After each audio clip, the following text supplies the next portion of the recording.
Hello guys. तो आज हम जाएंगे मनाली से रोहतांग पास की तरफ, साथ में लाहौल और स्पीति वैली के कुछ नज़ारे लेंगे हम। और मुझे अभी भी याद है, जब मैं पहली बार मनाली आया था तो मैं 12 साल का था। उस टाइम स्कूल की तरफ से एक पिकनिक अरेंज हुई थी, तो मैं पिकनिक पे आया था और ये ट्रैक यहाँ पे हमने काफ़ी लंबा किया था। तो वही कुछ यादें थी, तो मैं फिर से यहाँ पे मनाली आया हूँ। तो मनाली के बाद मैं सोलांग वैली जाऊँगा, उसके बाद मैं रोहतांग पास भी जाऊँगा। और रोहतांग पास से होते हुए मैं लाहौल स्पीति वैली की हाईएस्ट माउंटेन्स पे जाऊंगा। मैं भी वहाँ कुछ बर्फ़ वगैरह मिलेंगे। तो आज मैं जल्दी उठ गया था सुबह, क्योंकि मुझे पता था आज का दिन जो है वो ख़ास होने वाला है। हम रोहतांग पास और स्पीति वैली में जाने वाले हैं। तो सबसे पहले मैंने उठ के ब्रेकफास्ट किया और फ्रेश होकर के मैंने अपने ड्राइवर को कॉल की और उससे कनेक्ट किया मैंने, और ड्राइवर ने मुझे ओल्ड मनाली से पिकअप किया। साथ में मेरी वाइफ भी थी। तो उसने मुझे पिकअप किया और साथ में उसने मुझे बताया, अगर आप स्नोफॉल वाले एरिया में जाते हो तो वहाँ पर काफ़ी लो टेम्परेचर रहता है, और उसके चलते आपको जो भी कपड़े आपने लगाए हुए हैं वो अप्रोप्रिएट नहीं रहेंगे। तो आपको कपड़े परचेज़ करने पड़ेंगे जो थोड़े से हैवी हों, और जूते भी आपको स्नो ओरिएंटेड जूते खरीदने होंगे। तो थोड़ी देर बाद हम पहुँच गए अटल टनल में, जो रोहतांग का फेमस टनल है। और ये 9 किलोमीटर लंबा टनल था। स्पेशली जो बाहर का जो व्यूज़ थे वो बहुत ही शानदार थे। हमने कुछ एडवेंचर राइडर यहाँ पे देखे जो अपनी बाइक वगैरह पार्क करके कुछ फ़ोटोज़ वगैरह क्लिक कर रहे थे। स्पेशली यहाँ पे जो पुलिस वाले थे खड़े हुए, उन्होंने कभी किसी को रोका टोका नहीं फ़ोटोज़ क्लिक करने के लिए। और जो स्पेशल चीज़ मुझे यहाँ की लगी कि जो आसपास के जो पहाड़ थे वो बादलों से ढके हुए थे। इनफैक्ट उनमें कुछ जगह पे मैंने बर्फ़ भी देखी, तो काफ़ी अच्छा व्यू था ओवरऑल। साइड में कुछ स्मॉल साइज़ वेंडर थे जो पानी पूरी वगैरह सेल कर रहे थे। तो यहाँ पे हमने थोड़ी पानी पूरी भी खाई थी, और उसके बाद हम चल पड़े अपने सफ़र में। और टनल के अंदर हमने देखा जो लाइटिंग फैसिलिटीज़ थी वो काफ़ी अच्छी थी, और स्पेशली जो कार थी वो अप्रोप्रिएट स्पीड में चल रही थी, और ऑलमोस्ट 9 से 10 मिनट लग गए इस टनल को क्लियर करने में। काफ़ी लंबा टनल था ये, और लेकिन काफ़ी अच्छा एक्सपीरियंस रहा इसमें ओवरऑल हमें। और उसके बाद हमें लगा कि थोड़ा हमें खाना वगैरह खाना चाहिए, तो ब्रेकफास्ट करने के लिए हम एक जगह रुक गए थे। उस जगह का नाम है कोकसर। तो यहाँ के जो पहाड़ थे उनमें मैंने एक खासियत देखी कि इनमें पेड़ पौधे बिल्कुल भी नहीं थे। जो पिछला पहाड़ हमने देखा था अटल टनल में, वहाँ पे काफ़ी पेड़ पौधे थे।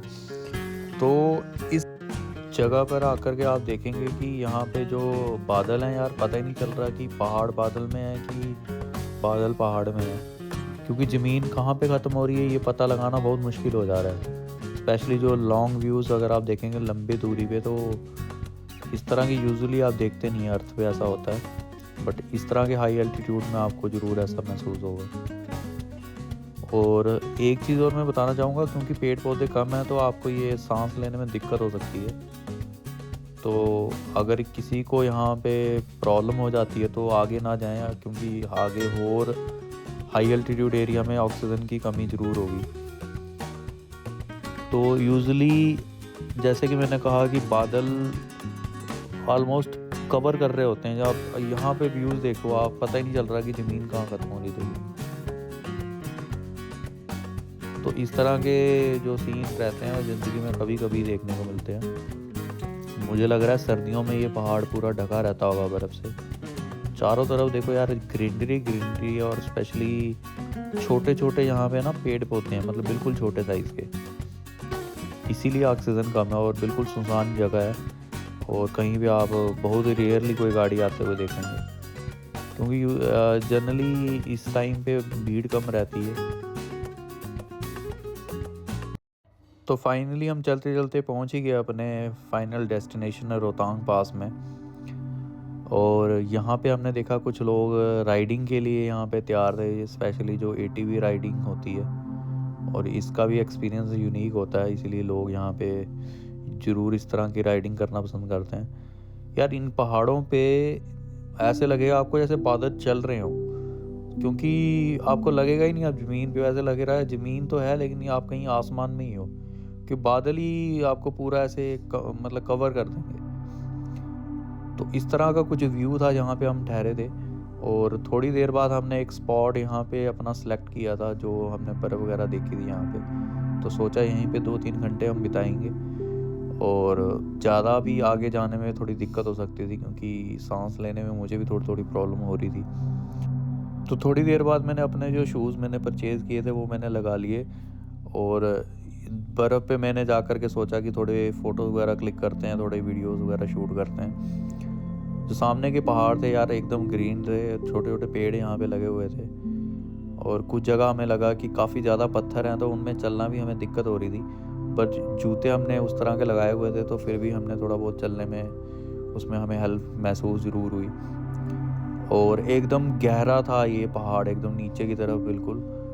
तो थोड़ा सा ऐसा भी लग रहा था यार, अगर फिसलेंगे तो बिल्कुल ही नीचे पहुंच जाएंगे। तो सामने का व्यू जो था बिल्कुल ऐसा व्यू मैंने शायद ही कहीं देखा हो, मैंने याद नहीं आ रहा मैंने इस तरह का व्यू देखा हो। क्योंकि पहाड़ों के साइड में जहाँ पे भी जगह थोड़ी थोड़ी थी, वहाँ पे हमें बर्फ़ दिख रही थी सामने से। और ये जो टाइम है, स्पेशली गर्मियों का टाइम में अगर आप बर्फ़ देखोगे तो यार अलग ही आपको महसूस होगा कि ये जगह अलग ही है।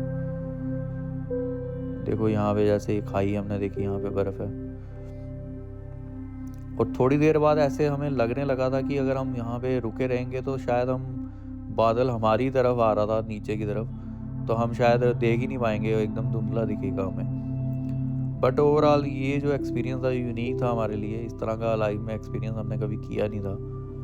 तो थोड़ी थोड़ी हवा भी यहाँ पे चल रही थी, लेकिन सांस लेने में भी बीच बीच में कभी कभी मुझे दिक्कत ज़रूर यहाँ पे महसूस हुई। तो ज़्यादा टाइम हमने यहाँ पे स्पेंड नहीं किया, क्योंकि ज़्यादा टाइम स्पेंड करने में हमें शायद कोई सिकनेस की प्रॉब्लम भी आ सकती थी। तो ऑलमोस्ट हमने 2-3 घंटे यहाँ पे बिताए अच्छे। लेकिन ओवरऑल हमारा जो भी था यहाँ पे लाइफ का बहुत ही मेमोरेबल डे था वो। तो काफ़ी मज़ा आया, और मैंने जूम करके कुछ फ़ोटो क्लिक किए थे जो बर्फ़ के थे। तो ऐसे लग रहा था अगर जहाँ पे बर्फ़ पड़ी है तो एकदम खचाखच भरी भरी पड़ी है वहाँ पे। मे बी थोड़ा टाइम लगता हो इनको पिघलने में। और इस तरह का जो व्यू है शायद ही मैंने कहीं देखा हो। तो थोड़ी देर बाद मैंने अपने ड्राइवर को वापस कॉल की, और उससे कनेक्ट करके हम दोबारा चल पड़े वापस। और चलते हुए भी हमने ये चीज़ महसूस की कि जैसे ही हम नीचे की तरफ जाने लगे, तो ऑक्सीजन का लेवल शायद बढ़ने की वजह से मुझे सांस लेने में दिक्कत थोड़ी कम होने लगी। इस तरह का मुझे महसूस हुआ।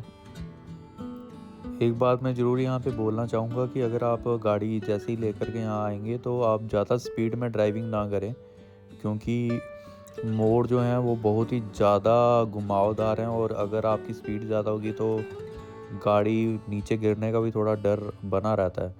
इसीलिए कभी भी हाई स्पीड में गाड़ी ना चलाएं, आराम से इस जगह पे आप गाड़ी चला सकते हैं।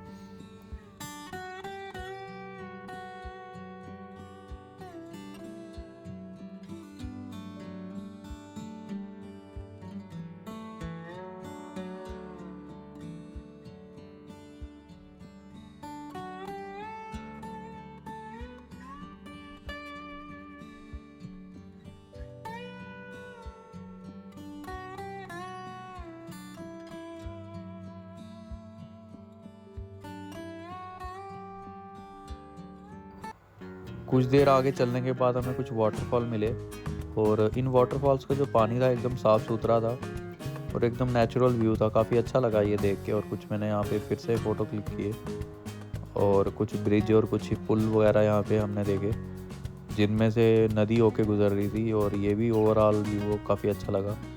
हवा काफ़ी तेज़ चल रही थी उस दिन। और यहाँ के जो स्पेशली जो हमने घर देखे वो थोड़े अलग डिज़ाइन के थे, यूजुअली ऐसे घर हमने देखे नहीं है इससे पहले कहीं।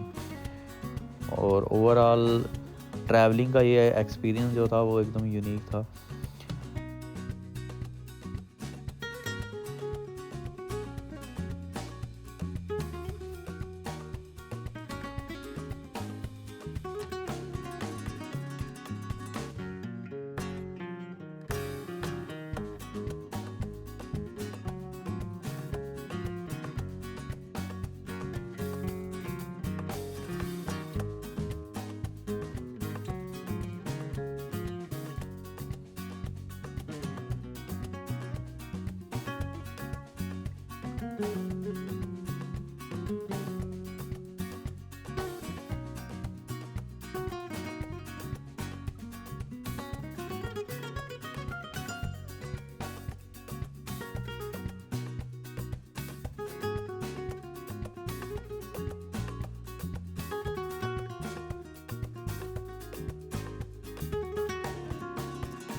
तो यार मैं मिलूँगा आपको अपने अगले वीडियो में। आपको अगर ये ट्रैवलिंग ब्लॉग अगर अच्छा लगा हो तो आप कमेंट करके बता सकते हैं। Thank you for watching. Bye bye.